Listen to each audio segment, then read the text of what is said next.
Selamat datang teman-teman semua. Pembelajaran kita pada hari ini terkait tentang kelebihan dan kekurangan Python.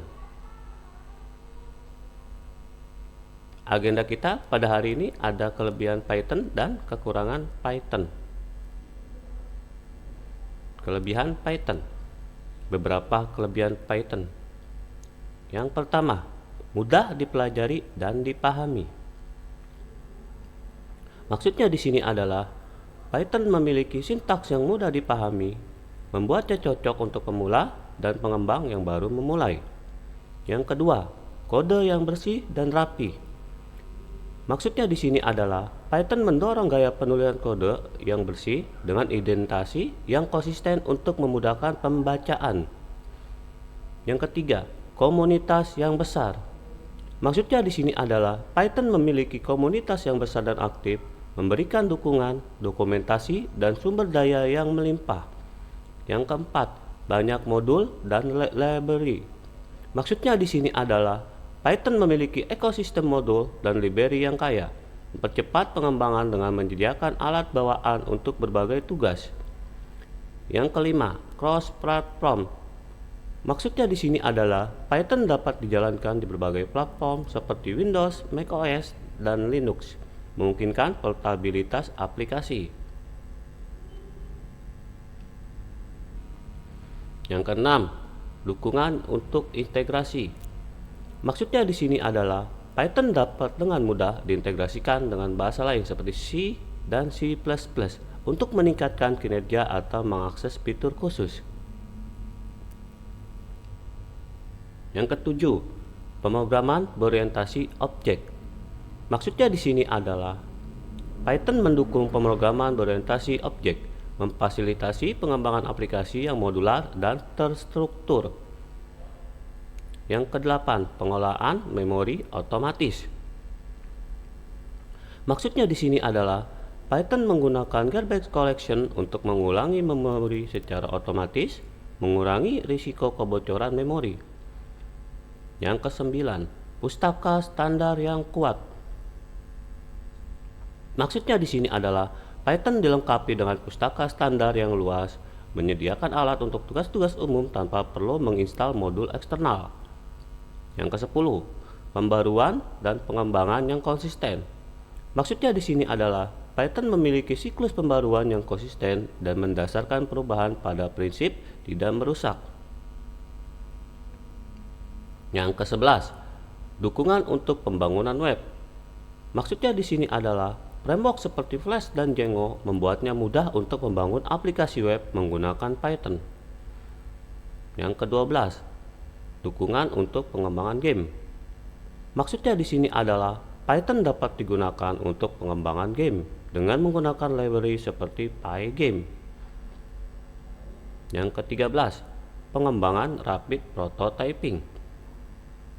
Maksudnya di sini adalah Python mendukung pengembangan prototipe yang cepat, memungkinkan pengembang untuk dengan cepat menguji ide. Yang ke-14, kompatibilitas dengan big data dan analisis data. Maksudnya di sini adalah Python digunakan secara luas dalam analisis data dan pengolahan big data melalui library seperti Pandas dan Apache Spark. Yang ke-15, pengembangan aplikasi desktop. Maksudnya di sini adalah dengan library seperti Tinker, PyKitty, dan Kivy, Python dapat digunakan untuk mengembangkan aplikasi desktop. Yang ke-16, dukungan untuk pembelajaran mesin dan kecerdasan buatan. Maksudnya di sini adalah library seperti TensorFlow dan PyTorch membuat Python populer dalam pembelajaran mesin dan kecerdasan buatan. Yang ke-17, dokumentasi yang kuat. Maksudnya di sini adalah Python dikenal dengan dokumentasinya yang kuat, yang memudahkan pengembang untuk memahami dan menggunakan fungsionalitasnya.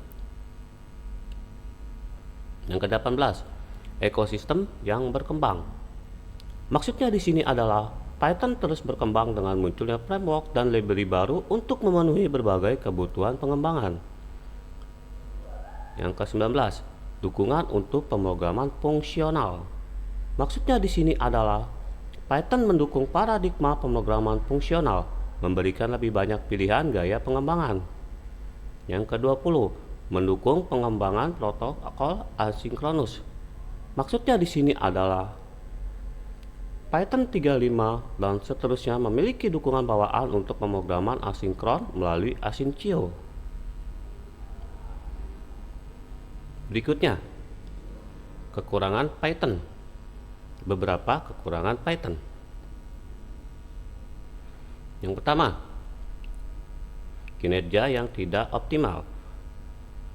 Maksudnya di sini adalah Python biasanya lebih lambat daripada bahasa terkompilasi seperti C atau C++. Hal ini dapat menjadi kendala dalam pengembangan aplikasi yang memerlukan kinerja tinggi. Yang kedua, Global Interpreter Lock (GIL).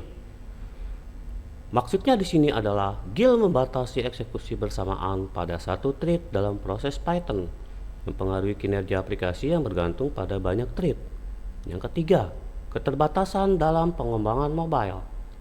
Maksudnya di sini adalah Python tidak sepopuler dalam pengembangan aplikasi mobile dibandingkan dengan bahasa seperti Java atau Swift. Yang keempat, kurangnya dukungan untuk pembangunan game AAA. Maksudnya di sini adalah Python mungkin kurang cocok untuk pengembangan game dengan persyaratan kinerja tinggi atau game AAA. Yang kelima, ukuran eksekusi yang besar. Maksudnya di sini adalah aplikasi Python bisa memiliki ukuran eksekusi yang lebih besar dibandingkan bahasa yang terkompilasi. Yang keenam, tidak cocok untuk pengembangan aplikasi real time. Maksudnya di sini adalah Python mungkin kurang cocok untuk pengembangan aplikasi real time yang membutuhkan respon instan. Yang ketujuh, keterbatasan dalam perangkat tertanam. Maksudnya di sini adalah Python mungkin tidak cocok untuk pengembangan perangkat tertanam dengan sumber daya terbatas. Yang kedelapan, kurangnya dukungan untuk pemrograman pada tingkat rendah. Maksudnya di sini adalah Python mungkin kurang cocok untuk pengembangan aplikasi yang membutuhkan akses langsung ke perangkat keras atau operasi pada tingkat rendah. Yang kesembilan, pemrosesan paralel yang terbatas. Maksudnya di sini adalah walaupun ada modul seperti multiprocessing, pemrosesan paralel di Python bisa menjadi lebih rumit dibandingkan dengan beberapa bahasa lain. Yang kesepuluh, kurangnya dukungan untuk pemrograman asinkronus di versi Python lama. Maksudnya di sini adalah sebelum Python 35, dukungan untuk pemrograman asinkronus tidak sepenuhnya terintegrasi. Yang ke-11, ketergantungan terhadap global interpreter. Maksudnya di sini adalah Python sering kali bergantung pada versi global interpreter yang membuat beberapa masalah ketika hendak mengelola dependensi. Yang ke-12, kurangnya fitur metaprogramming. Maksudnya di sini adalah Python tidak memiliki fitur metaprogramming yang kuat seperti yang dimiliki beberapa bahasa lain. Yang ke-13, manajemen memori yang kurang efisien. Maksudnya di sini adalah meskipun Python menggunakan garbage collection, manajemen memori mungkin kurang efisien dibandingkan dengan beberapa bahasa lain. Yang ke-14, kurangnya dukungan untuk pemrograman fungsional murni. Maksudnya di sini adalah Python mendukung pemrograman fungsional tetapi kurang mendukung paradigma pemrograman fungsional murni. Yang ke-15, keterbatasan dalam ekosistem desktop GUI.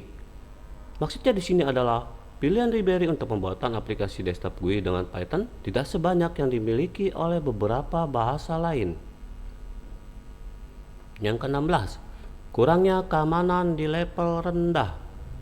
Maksudnya di sini adalah Python tidak cocok untuk pengembangan perangkat lunak yang membutuhkan tingkat keamanan tinggi pada tingkat rendah.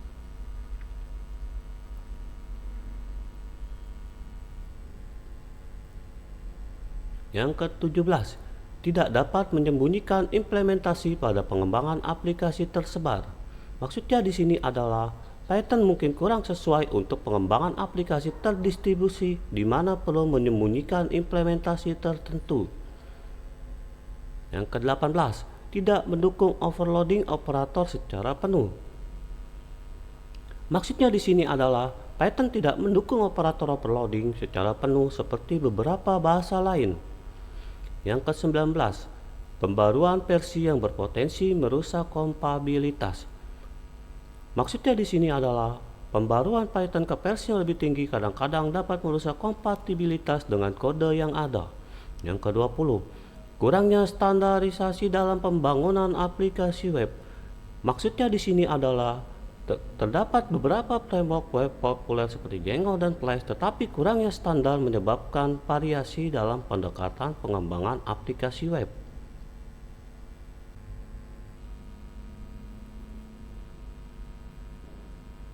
Demikian pembelajaran kita pada hari ini terkait tentang kelebihan dan kekurangan Python. Sekian dan terima kasih banyak untuk teman-teman semua.